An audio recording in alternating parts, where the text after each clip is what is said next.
Welcome to Bloggingify guys, and in this video I will guide you how you can purchase WPForms Pro plugin for your WordPress website.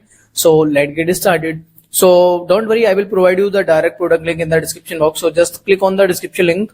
So you will be redirected on the direct product page. Okay. So here are the few details about this product. So let me explain you.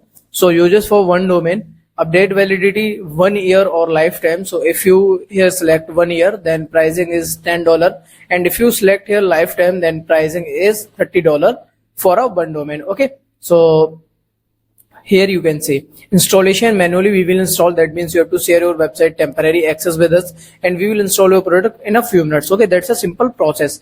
License type original license key we have, so you will get all the future update from your WordPress dashboard. It's a simple, easy.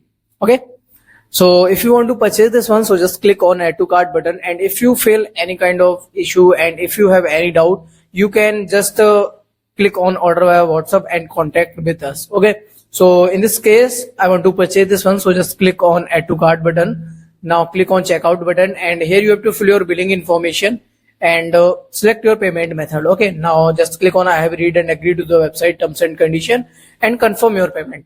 After the payment confirmation, you will be redirected on this type of downloading page, and just click on this download button and a file will download on your computer or laptop. So just open this file and you will see our premium contact support, premium email, premium contact number. So just share your website temporary access with us and we will install your plugin in a few minutes. Okay, that's a simple process. So I hope guys you love this video and pricing too. So if you have any doubt, you can do a comment in comment section. By the way, thank you so much guys for watching this video.